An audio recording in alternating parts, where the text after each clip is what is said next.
புதிய அமைச்சர்கள் மற்றும் அதிகாரிகள் சிலர் இன்று மெல்பத்து மற்றும் அஸ்கிரிய மகாநாயக்க தேரர்களை சந்தித்து ஆசி பெற்றுக் கொண்டனர். விளையாட்டுத்துறை அமைச்சர் தயாசிறி ஜெயசேகர இன்று முற்பகல் அஸ்கிரிய பீடத்தின் மகாநாயக்க தேரரை சந்தித்து ஆசி பெற்றுக் கொண்டதன் பின்னர் ஊடகவியலாளர்கள் எழுப்பிய கேள்விகளுக்கு பதிலளித்தார். மக்கள் எந்தவொரு சாராருக்கும் அதிகாரத்தை வழங்கவில்லை.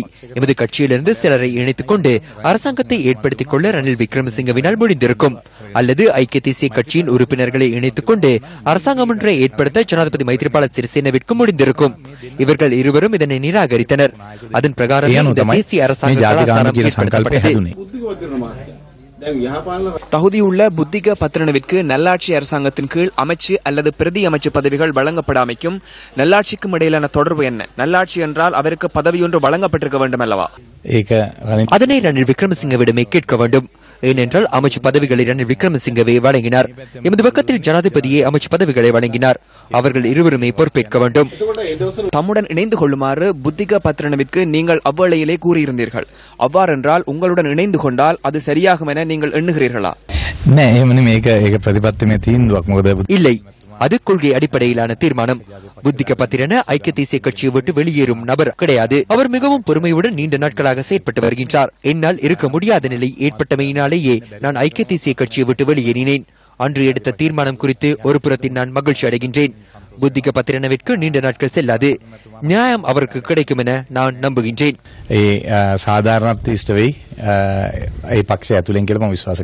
தகுதியில்லா நபர்களுக்கு குடு எத்தனால்காரர்களுக்கு அமைச்சு பதவிகள் வழங்கப்பட்டுள்ளதாக நல்லாட்சி அரசாங்கத்தின் பாராளுமன்ற உறுப்பினராக மரிக்கார் ஊடகவியலாளர் சந்திப்பொன்றில் கூறியிருந்தார். இது நல்லாட்சியா என குற்றச்சாட்டு முன்வைத்தார். இந்த அமைச்சு பதவிகள் வழங்கப்பட்டது எதற்காக?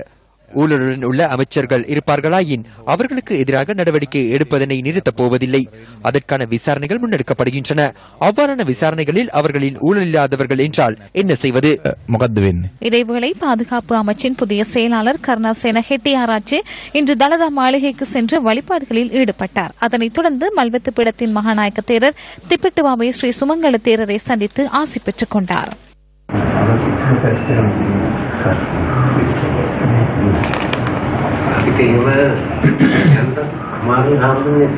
அனைவரும் நலம் என்று கூற சிரமம் தேரர் அவர்களே. சில வேளைகளில் அமைதியில் மேலும் பிரச்சனைகள் காணப்படலாம். தென்பகுதி மக்களுக்கு இடையில் நம்பிக்கை கட்டி எழுப்பப்பட்டுள்ளது. வீதிகள் புனரமைக்கப்பட்டு மின்சாரம் வழங்கினால் மாத்திரம் போதுமானதாக இருக்காது. அதனால் நம்பிக்கையை ஏற்படுத்தும் வகையில் பாதுகாப்பு அமைச்சு ஏனைய அமைச்சுக்களுடன் இணைந்து செயற்பட வேண்டும்.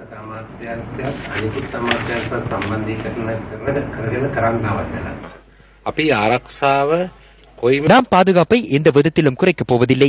பாதுகாப்பை பலப்படுத்துவதன் ஊடாக சில பயங்கரவாத குழுக்களை, இனவாத குழுக்களை செயற்பட விடாது இந்த நாட்டில் பிரச்சனைகள் ஏற்படாத வகையில் செயற்படுத்த முடியும். அதனால் பாதுகாப்பு பிரிவுகள் தொடர்பில் நாம் கவனம் செலுத்தியுள்ளோம்.